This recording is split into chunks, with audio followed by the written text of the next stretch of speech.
We use a lot of phrasal verbs when we're driving, and we're going to look at quite a few of those today. The first phrasal verb is to set off, and this means to begin or to start a journey. For example, I stalled the engine when I accidentally tried to set off in third gear. The second phrasal verb is to buckle or to belt up, and this means to put on your seatbelt. The buckle is the fastening device. It's the device that you put inside the other side in order to secure the seatbelt.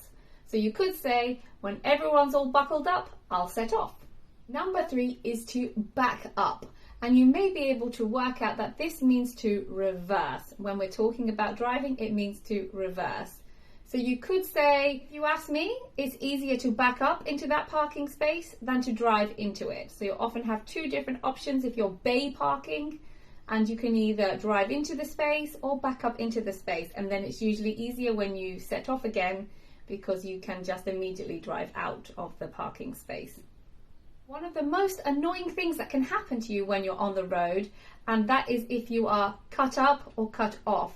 And if somebody cuts you up or cuts you off, they move in front of you without leaving you enough braking distance in the event that they brake suddenly. It was lucky that I didn't need to do an emergency stop when the guy cut me up. The next phrasal verb is to pull over, and this means to move to the side of the road and stop.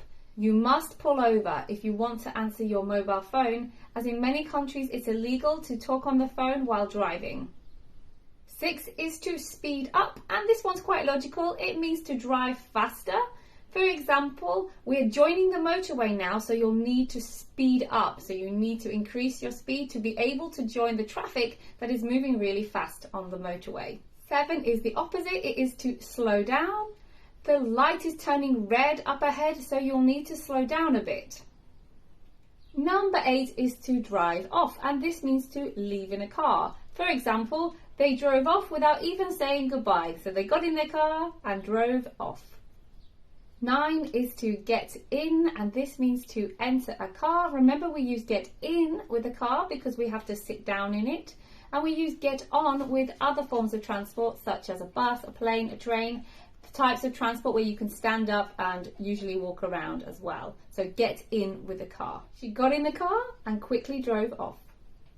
The next phrasal verb is to pull out, and this refers to the action of moving from a stationary or still position into a road where the traffic is moving. So you'll often wait at a junction before pulling out into the oncoming traffic and joining the traffic of that road where the traffic is moving freely. For example, you must be sure that you won't cut anybody up before pulling out. Number 11 is to pick somebody up, and this means to go somewhere and collect somebody in your car. What time does your flight arrive? I'll pick you up at the airport. And the opposite is to drop somebody off. So this means to take somebody in your car to a place and to leave them there. And she dropped her kids off at school before going to work. So the next phrasal verb can be used in other contexts. In the context of driving, you are most likely going to use run out of with the word fuel. To run out of fuel means to have nothing left. You don't have any fuel left in your car. So you might say, I'm going to stop at a petrol station soon before we run out of fuel. So that could be petrol or diesel. We tend to call it the petrol station, but of course you can then get petrol or diesel at the petrol station. Number 15 refers to the action that you do when you get to the petrol station, and this is to fill up. So you usually fill up with fuel and you fill up the car. So you add fuel to the car until you can't put any more in. For example, can you get some snacks while I fill up the car? So in this case, I will use the petrol pump to fill the car with petrol while you go inside and buy some snacks. 16 is to pull in, and this refers to the action of when you stop in order to move off the road, and we often use this when we talk about parking. So to park up is another phrasal verb. So we need to pull in to a parking space. I saw an empty parking space, so I quickly pulled in.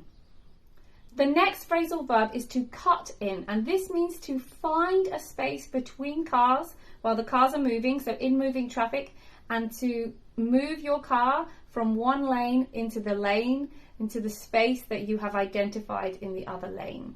For example, he cut into the other lane when he saw that he needed to leave the motorway at the next junction. And our last driving phrasal verb of the day is to turn off, and this means to leave the road that you are traveling on. For example, I think you need to turn off at the next junction. So you imagine that you are driving along the motorway, you can see that the next junction is the one that you need to take in order to continue your journey in the right direction. So at this point, you need to turn off the road. Those are all of the driving phrasal verbs that I have for you today. I hope that you have learnt one or two new ones. Don't forget that you can use the phrasal verbs in the comment section below. I'll always try and remember to give you some feedback so that you know you are using the phrasal verbs correctly. Thank you so much for watching. Come back soon for a new lesson.